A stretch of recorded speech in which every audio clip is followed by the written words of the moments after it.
The fish have arrived, finally.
Hi YouTube.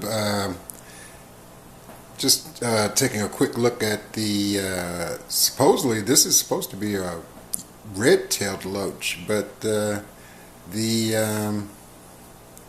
tail looks yellow with black, so I don't know. That's the name I purchased it under. Just giving you guys a glimpse of the some of the fish that I've added to the tank that I've called Riverbank. That is a chocolate gourami. There are 4 of them in the aquarium. That is a scarlet red baetis. There are 6 in the tank. My initial thought was to add ember tetras, but I felt like that would be too much of a bioload too quick for this tank, so I kind of held off on those. I do have them, but I held off putting them in the aquarium. But as you can see, the chocolate gouramis are absolutely, incredible. This is a fish I've wanted for a long time. I kept them once. Of course, they died. That was years ago. They were a little harder to keep then because most of the fish that were available were wild caught, and they were very sensitive to really hard water. They were you almost had to use distilled water and a little bit of peat moss in it, and of course nowadays we have catalpa leaves and so forth to acidify the water, but back then they were something else to try to keep. Really they were a little difficult. But I'm really happy with these. I'm feeding them now brine shrimp. They were a little emaciated in my opinion. They need to, bulk up, so to speak, because to me they were a little emaciated. It took them a while to acclimate to the tank, but once they did, they are starting to show some of their really incredible colors. The colors are just, this is just a glimpse of what they will look like, but they're a beautiful fish. The scarlet baetis are incredible. Again, a fish that I've wanted for a long time. and just never really thought about getting them. So when I was designing this tank, I knew I wanted it to be for the chocolate gouramis, and I was looking for a tank mate to kind of go along with the Southeast Asia theme. So I thought about the betas, and I think it's a really good choice. They're starting to really, they're young, but they're starting to really color up now, and they're absolutely beautiful. Once again, guys, thanks for watching, and the next video is going to be the making of the riverbank, but just to give you a brief idea, I really, when I initially set up the tank, if you recall, I had a beach in the foreground.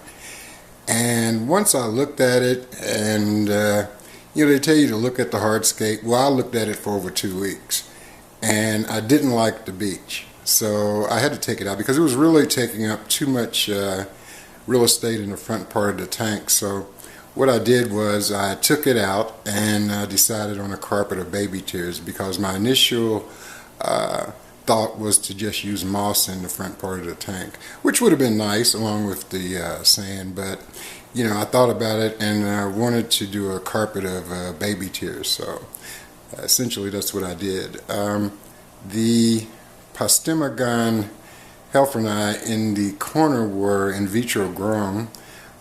They're doing quite well. I had never really thought about using these plants, but I saw them in the pet store and I decided to give them a try, and they really worked out pretty well. So I mean, they're coming along. They've been in here a couple of days. The tank is now about 3 weeks old, so they've been in here a couple of days, but they really are starting to come out, and hopefully I'll have good luck with them.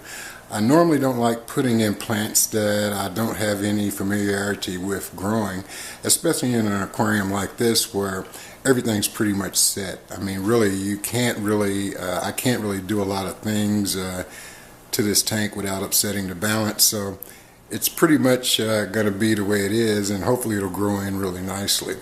But once again, guys, thanks for watching, and look for the next update. Thank you.